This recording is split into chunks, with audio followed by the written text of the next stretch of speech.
Forces have captured 2 top Ansaru leaders wanted for deadly attacks, including the 2022 Kuje prison break. National Security Advisor Nuhu Ribadu, at a news conference in Abuja, confirmed the arrest of Mahmoud Muhammad Usman, also known as Abu Bara, and Abubakar Abba, also called Malam Mahmouda. The 2 men described as central figures of the Ansaru terrorist network. Defense correspondent Ismail Musa reports.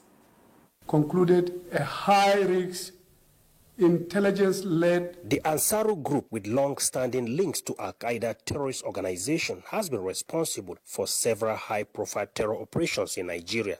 Among them, the attack on Kuje Correctional Facility, which freed hundreds of inmates. Abubakar Abba, alias Malam Mahmouda, was not only the supreme leader of the Mahmoud terror group, but also a foreign-trained militant having undergone extremist training in Libya.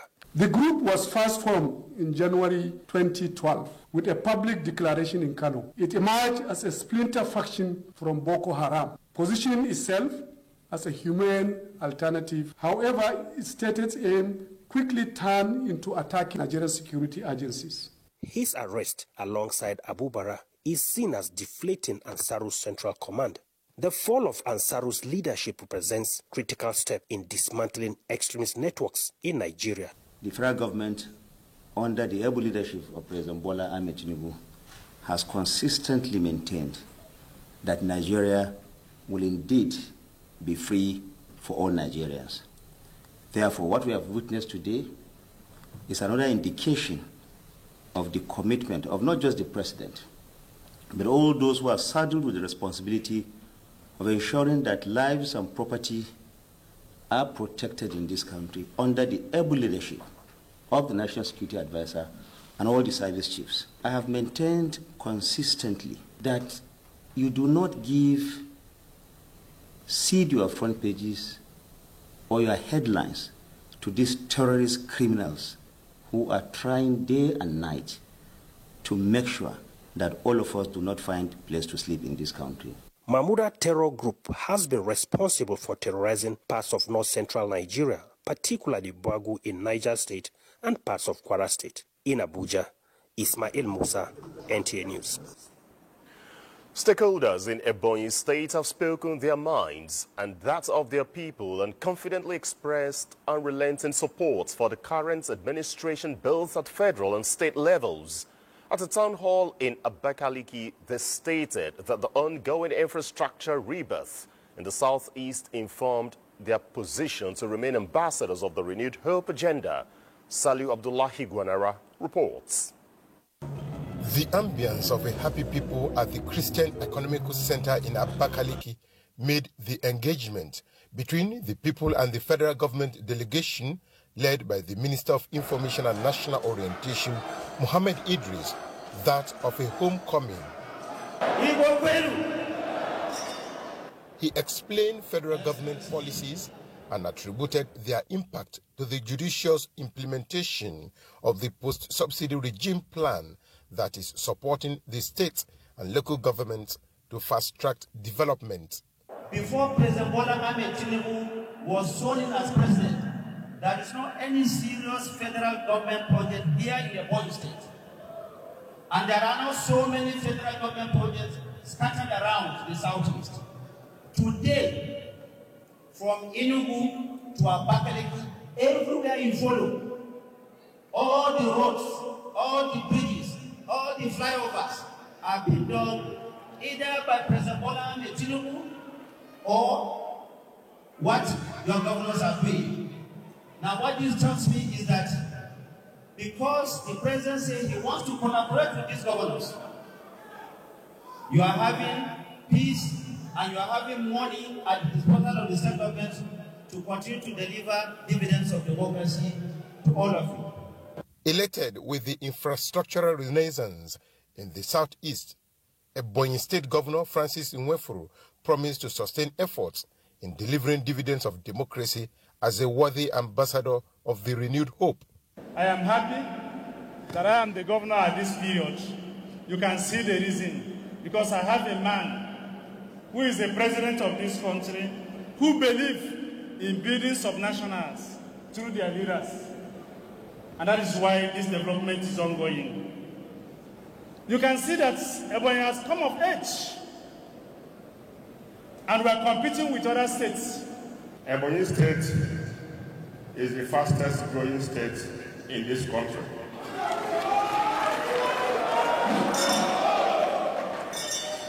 Ebonyi State is the most peaceful state in this country.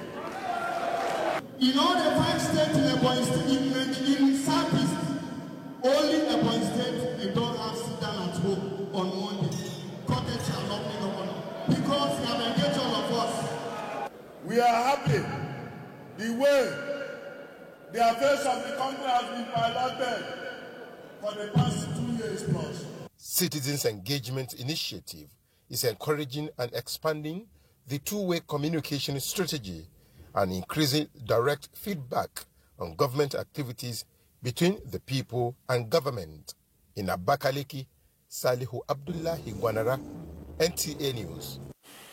Still in Abakaliki, President Bola Tinubu has approved the release of 16.7 billion naira for the immediate reconstruction of the Mokwa Bridge in Niger State, which was destroyed by flooding in May 2025.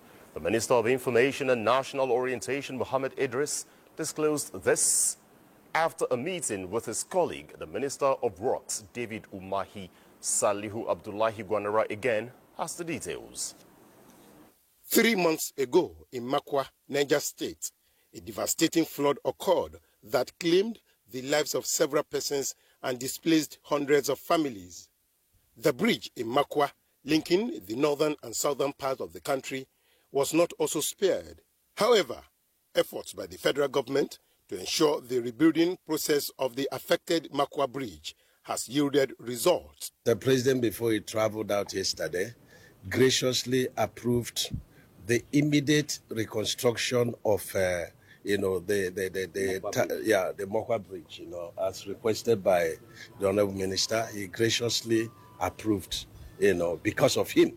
And also he requested himself and NSA the reconstruction of the washed away, 5-span bridge of Wokari in Taraba State, But he's a man that is very fair.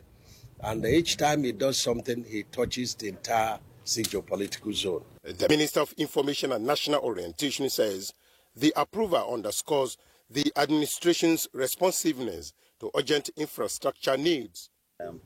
My senatorial district, we want to thank Mr. President, and we want to thank the Honorable Minister of Works. We jointly discussed about this, and we approached Mr. President, and Mr. President graciously approved that bridge. It means a lot for the people of my state. 16.7 billion to reconstruct that Mokwa bridge. It's a 10-span bridge. We want to thank Mr. President, and I feel really very honored. And when we discussed with the president and said this means a lot for us, he quickly appended his signature. And so we feel very happy. The Minister of Works, even though he's from Ebonyi, he was the first set of people that sent people to Mokwa to go and look at what is happening there. And only yesterday or 2 days ago, Mr. President graciously approved that Mokwa bridge for our people. We feel very, very honored for that. I know that even our governor will be very, very happy to hear this. Thank you. There was reassurance here that the Tinubu administration's infrastructural projects are designed and being executed across the country. In Abakaliki, Salihu Abdullahi Gwanara, NTA News. Elsewhere, the value addition policy of the federal government in the solid mineral sector has started attracting revenue to the government and creating jobs for the youth.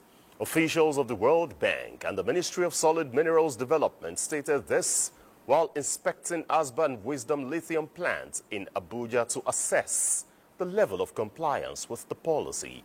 Mie Ogede reports. Value addition is Minister Dele's deal with any investor in the solid minerals sector. And this informed his active participation in the groundbreaking of Asba and Wisdom lithium plant in Wasa, Abuja, April 2024. 16 months later, forest turned to an industrial hub. Delegation from the Solid Minerals Ministry and the World Bank taking a tour of the plant and impressed with the new dawn in the solid minerals sector in Nigeria. What I've seen here is actually magnificent. And this is an example of what Nigerians can do given the right opportunities. We're now transiting from the oil sector and into oil to green energy. And I think Nigeria is now putting the right infrastructure to lead in this. Sitting on 400,000 hectares of land, with 2 separation plants for metal and lithium, capable of producing 1.6 million tons per annum, providing 1,200 skilled and unskilled jobs. Before we are exporting the raw material, then this government said no, we need to add value. So we come up with this. So, and all this is courtesy of Mr. President, Renew Hope Agenda, and the Honorable Minister, Dr. Henry Oladele Aleke, is giving us a maximum support. So if government policy is good, you can be able to excel. You can be able to do whatever you want to do. So, and this one, the revenue for the government is going to be around $500 million per annum. And this is the first one. 4 underground tunnels with 200 meters long, capable to feed the plant for 50 years. Mia Ogede, NT News.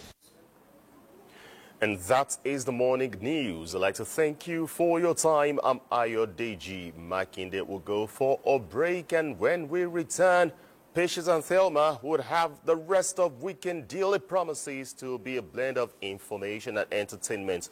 Oh, should I just say a bit of Miliki and Tungba this Sunday morning? Good morning again.